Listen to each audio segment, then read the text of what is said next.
Hey everybody, this is a test. Testing 1, 2, 3. Testing 1, 2, 3. Hey everybody, here we are again. This is about the middle of May, if you can imagine, here in North Texas. We've had a lot of rain come in, and with that rain comes some humidity. Temperatures are getting up into about the 80s, and before you know it, we'll be here at the 90s. But it's time to pick some of these onions here. As you can see, they're pretty big, and we need to pick them because we want to then put something else in here to plant. So let me show you here what we've got. They're pretty big, so and they're easy to pull out. Let's get this one here, and then you can just look at that. The ground is so good and nice and rich black soil here that we've amended with fertilizers and all sorts of things.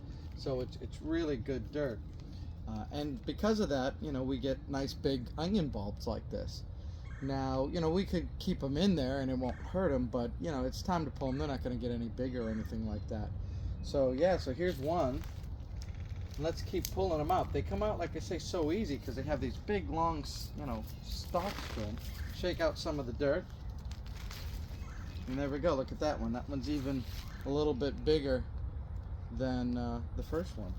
But let's start pulling some of these out, because like I say, we want to prepare the soil for other things. Things that we could grow in there would be like beans or Swiss chard or something like that. So yep, time to pull. Now they're all different sizes and shapes and stuff like that, and that's okay too. It's not like the grocery store that they all have perfectly round ones that the professional farmers do. But these are nice, right? And then you can store these very easily because they'll dry out on that skin, and just keep them in a cool, dry place. There we go. Some of these, and they're really sweet too. These are white onions. These are a Texas sweet variety. So, you could almost like bite right into them and it won't kill you like a regular onion would, Yeah, look at these here. All different shapes and sizes. Let's get some of these other ones here at the back. They're really, really bigger. Now, we put these in the ground about February. And so you can see that now it's May, that it doesn't take too long for them to get really big. Here's a really big onion bulb here. When we put them in, they were like just little slips, just little tiny thin, onions, and they get this big once they get going, And I just spaced them out, kind of, randomly, just in rows, just kind of give them a little space, knowing that they're, could get that big. You kind of want to leave a little space between them. But anyways, yeah. Good size onions here. And, we've picked some and ate some already, given some to friends and neighbors too. So we'll probably do the same thing here as we keep pulling these out. Look at this one here. This one's funny because it doesn't have such a big bulb, but it's got this big stalk with, going to flower up there. So, we'll cut some of the ends off. There you go. Yeah.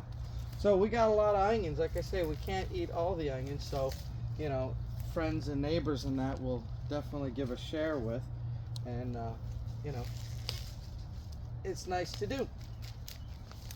So I'll continue picking some of these, and I'll show you some of the other variety that we have too, because we've got purple onions as well as yellow. So we'll show you that here in a minute. All right, so I kind of moved down a little bit here. We've got some yellow onions that are looking pretty good.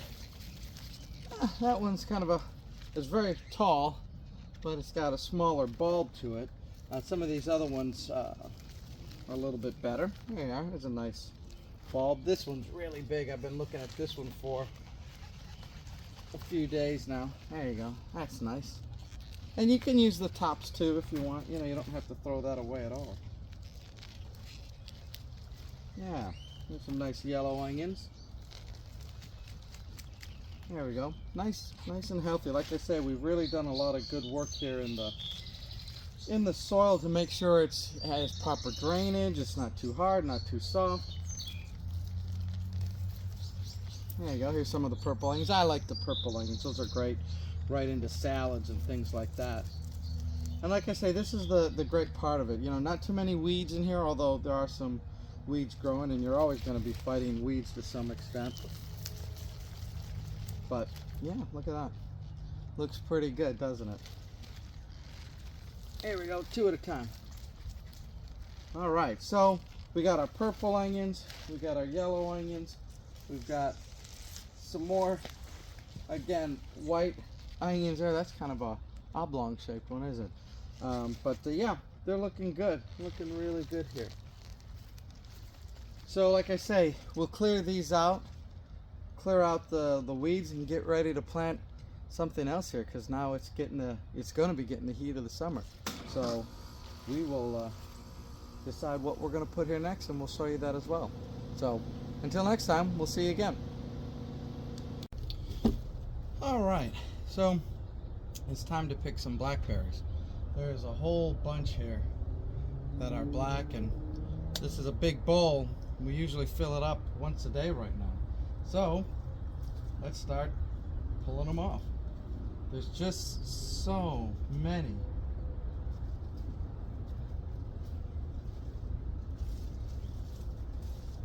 It's like I say, the middle of May here in North Texas. We've had a lot of rain, and that helps because now they're all ripening at the same time. So you can see here, you know, they're pretty big. A lot of them are. This variety is a thornless, which is great because, you know, you can get in there and not pick yourself. And you have to get way in here and reach, because, you know, they're way in there. And so we want to get enough for, you know, what do we want to do? Pie or jelly or tarts or whatever. But there's just so many here that, again, we can't eat them all. We need to freeze them, share them with the neighbors, you know. And this is just one of the bushes. This is our oldest blackberry bush, so it produces early, and it's kind of a mature plant now. But we've got the newer ones over here, and they're starting to do good for the first year. Now, one of the things that you'll see here is that these are the canes that produce the blackberries for this season. Once these are all ripened, and once I pick all these, then this cane actually dies back. It kind of has a timer in it that says, well, there's no more blackberries left, so now it's time to die off. Then here, these are the new canes that are growing. Now there's no fruit on this cane, but what's happening is it's growing and it's growing. What you do is you snip off the top. Here's another cane. You snip off the top and it stops growing up. It starts to do lateral shoots. And that's going to be your blackberries for either maybe a second season at the end of the year, but most likely next year. Then those will produce fruit. So it's kind of nice. Sometimes you get 2 seasons out of it.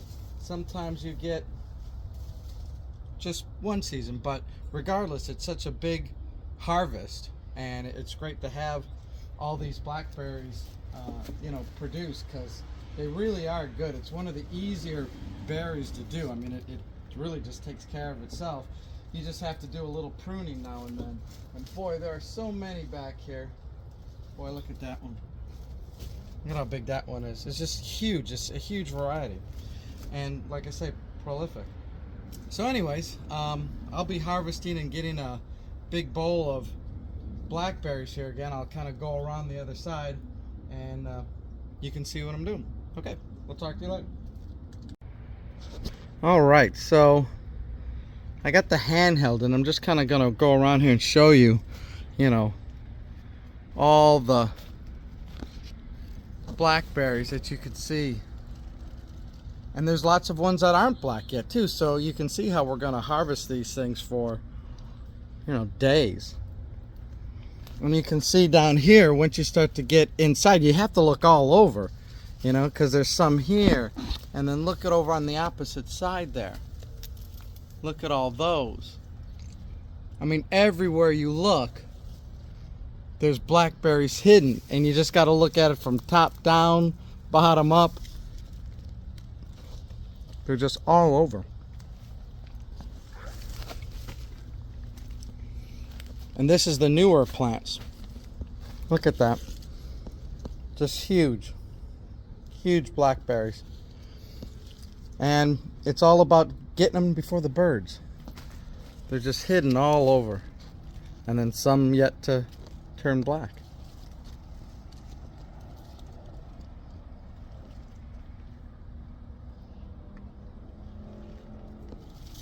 Pick that one. There you go. Anyways, let me fill up the bowl. More to come. Alright, so all the onions are out of the ground. We've got white onions, some yellow onions, purple onions, more yellow onions, more yellow, purple, white onions. So we got all these onions out of a bed and a half of ground, and it's so funny that in between the onions was growing this lone Swiss chard that it must have seeded itself, and we just let it grow. But this is kind of what we would grow in its place, because this stuff can take the heat. Swiss chard and some other variants, and some Asian variants of Swiss chard too, grow really well in the heat. Let's show you some of the other things here as we navigate. I wanted to show you the loofahs. The loofahs are starting to come up because the heat and the rain. And look at that, it's already starting to vine on this side. We just have to train it, because once it gets here, then it's going to go up and around and over. Turns into the creature from the, planet here with the loofahs, because it goes wild and you can't stop them. Here is a loofah that I had planted, and then I put extra seeds there because I was worried that something was eating that one. So all the bags have some extra loofahs starting off, and then we'll just pick the ones that we don't need, because that'll be too many. That'll be too many plants in one pot. But they'll be turning this into a tunnel in no time. The other thing that I noticed here too was on the fig tree. Of course, you got the new growth of the figs and little figs starting. So hopefully in no time we will have figs, and there's little figs there. The interesting thing is that figs only grow on the new growth. So if you got this existing stem there, it doesn't grow on that. Only grows on the new. So that's kind of an interesting fact. But we are making our headway here. Just to cross over, we have eggplants, because the heat's starting to get up into the 80s. So the eggplants are taking off. Flowers, we're going to have to stake them up. And watch for bugs. They'll start eating that stuff. It's nice and green now, but a little neem oil or something like that. And then tomatoes. Lots of green tomatoes. The plants, again, taking off with all the rain. So hopefully we'll have some tomatoes here pretty soon, along with eggplant and other things. All right, talk to you later.